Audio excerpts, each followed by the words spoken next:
Olha, a entrevista de residência médica tá batendo na porta, né? E a gente sabe, a pressão é enorme. É um daqueles momentos que parecem definir todo o futuro da nossa carreira. Mas e se a gente pudesse virar esse jogo? Transformar essa ansiedade toda em confiança? Pois é exatamente isso que a gente vai fazer aqui, juntos, passo a passo. É o terror de muita gente, e com razão, né? A frase é forte, mas ela resume perfeitamente o que passa na cabeça de um monte de candidatos. Mas olha, a boa notícia é que não precisa ser assim. Com a estratégia certa, esse terror vira, na verdade, uma baita oportunidade. O segredo é entender o que realmente está em jogo ali. Então, o nosso caminho hoje vai ser bem direto. Primeiro, a gente vai mudar a forma de encarar a entrevista. Depois, vamos para o dever de casa, que é essencial. Aí, a gente foca naqueles primeiros segundos que são cruciais. Em seguida, vamos destrinchar como responder aquelas perguntas-chave. E, por fim, a regra de ouro, a honestidade. Bora lá então? Primeira parte: desafio e oportunidade. O lance aqui é entender o propósito real da entrevista. E olha, o primeiro passo é mudar a mentalidade. Muita gente vai para a entrevista achando que é uma prova oral ou um interrogatório. E esse é o primeiro grande erro. Na real, é uma conversa. E entender o porquê dessa conversa, isso muda tudo. Pensa assim, a entrevista é tipo um match. É isso. Os entrevistadores já olharam seu currículo, suas notas, eles já sabem da sua parte técnica. O que eles querem saber agora é: eu me vejo trabalhando com essa pessoa aqui, lado a lado por anos? A pergunta na cabeça deles é essa, bem simples. Será que rola uma sintonia? É sobre isso. É sobre perfil, sobre encaixar no time. Ok, mentalidade ajustada. Agora vamos para a parte prática. O dever de casa. Porque o sucesso na entrevista, gente, não começa quando você entra na sala. Começa bem antes. É essa preparação que faz toda a diferença entre um candidato ok e aquele que realmente leva a vaga. Então, que dever de casa é esse? Vamos falar de roupa. É um equilíbrio delicado, né? Você olha para um lado, o excesso, e parece que a pessoa está atuando, fantasiada. Do outro lado, a falta de cuidado e pode parecer desrespeito. A roupa não pode ser o assunto principal. O objetivo não é virar um ícone da moda, é passar uma imagem de profissionalismo. Sabe aquela história de menos é mais? É exatamente isso. A roupa ideal comunica respeito e te deixa confortável para focar no que importa, a conversa. Então vamos a umas dicas práticas. A regra de ouro é, na dúvida, peque pelo excesso de formalidade. É muito mais fácil chegar de terno e tirar o paletó se o ambiente for mais de boa, do que chegar informal demais e não ter o que fazer. Para homens, terno e gravata não tem erro.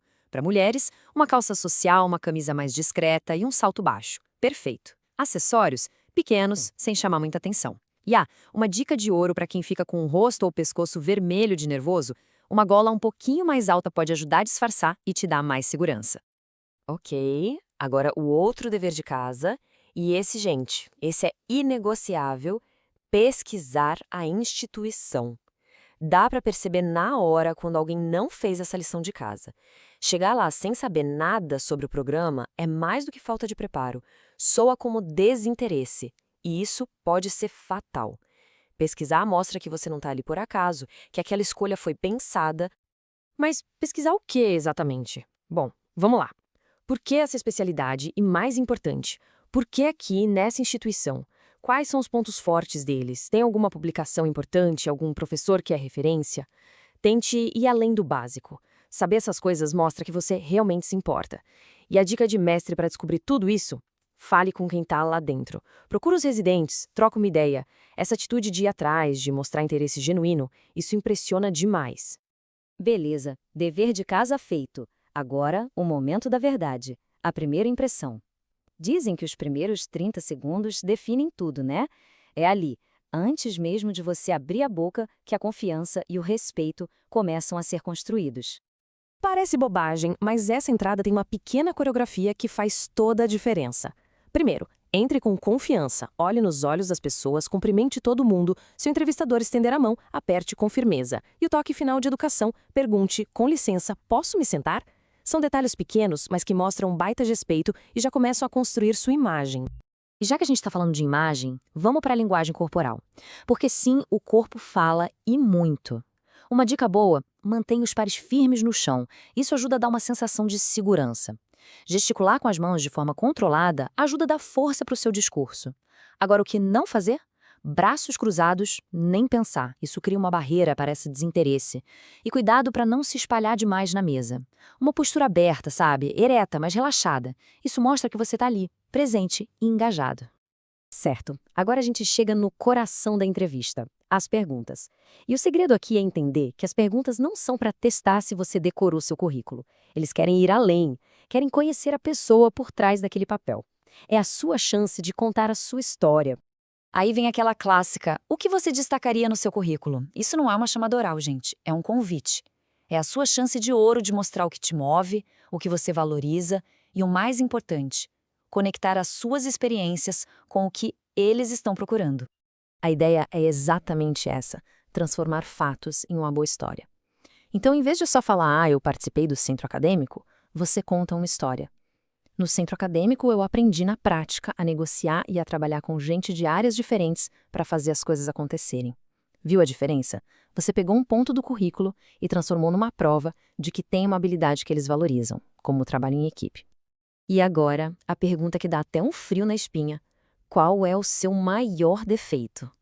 Calma, não é uma armadilha. Pelo contrário, é uma baita oportunidade de mostrar que você se conhece, que tem maturidade. Mas, por favor, evite o clichê. Aquela resposta: "Ah, eu sou muito perfeccionista", soa falso. Os entrevistadores já ouviram isso 1 milhão de vezes. É a mesma coisa que dizer: "Meu defeito é que eu trabalho demais". Não cola. A chave aqui é ser honesto e mostrar que você está fazendo algo a respeito. Então, qual é a fórmula para uma boa resposta? São 3 passos. Primeiro, seja honesto.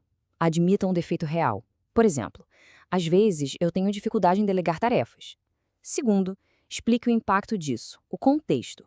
E terceiro, e mais importante, mostre o que você está fazendo para melhorar. Mas eu percebi que isso sobrecarrega a equipe, então comecei a usar um método para distribuir melhor as funções e confiar mais nos meus colegas. Isso sim é uma resposta que mostra maturidade e vontade de evoluir.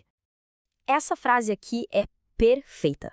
A gente não chega na entrevista com nota 10, a gente chega com 6, um 7, e o resto a gente tem que conquistar. A entrevista não é só sobre evitar erros, é sobre construir algo positivo. Ser só corretinho não garante nada. Você precisa mostrar por que merece aqueles pontos a mais. Precisa ser lembrado. E com isso a gente chega no último ponto, que talvez seja o mais importante de todos: honestidade. A linha entre ser estratégico e ser enganoso. E na medicina, onde a confiança é a base de tudo, ser honesto não é uma opção, é a única opção. Não tem muito o que florear aqui. Se você mentir, uma hora a casa cai. Pode não ser na entrevista, mas o mundo da medicina é pequeno, as pessoas se conhecem, as informações circulam. O risco de queimar seu nome por causa de uma mentira simplesmente não vale a pena. As consequências são pesadas demais. E olha só essa história. Um candidato disse que falava alemão. O que aconteceu? Um dos entrevistadores começou a falar com ele em alemão. Fim de jogo. Isso diz tudo, né? A chance de ter alguém na sala que pode checar o que você está falando é bem grande. Seja sobre um idioma, uma habilidade, o que for, a regra é clara. Não invente. É muito melhor ser honesto sobre o que você não sabe do que ser pego na mentira. Então, vamos amarrar tudo. A entrevista é sobre encontrar um match, não é uma prova. A preparação, desde a roupa até a pesquisa sobre o lugar, é o que te dá a base. Na hora de responder, conte histórias, não só fatos. Seja honesto sobre seus pontos a melhorar, isso mostra autoconsciência. E a regra número 1, nunca, jamais minta. No fim das contas, a entrevista é sobre mostrar quem você é de verdade. E falando em preparo de verdade, a gente sabe que ele começa bem antes da entrevista, lá no estudo para as provas, né? Se você está nessa jornada e quer uma preparação de ponta, entra lá em medcoub.com.br, baixa o aplicativo e aproveita o maior banco de questões do Brasil. Tem prova anterior de tudo que é instituição, questão comentada, resumo prático, aula completa e até flashcard pronto para revisar onde estiver. E para a gente fechar, fica essa reflexão. Será que a entrevista busca o candidato perfeito ou busca o mais preparado? A verdade é que ninguém é perfeito e os entrevistadores sabem muito bem disso. O que eles realmente querem é encontrar alguém que se dedicou, que se preparou de verdade, que se conhece e que mostrou de forma honesta que quer muito fazer parte da equipe. No fim, é a preparação que coloca todo mundo no mesmo nível. É isso. Muito obrigada e boa sorte.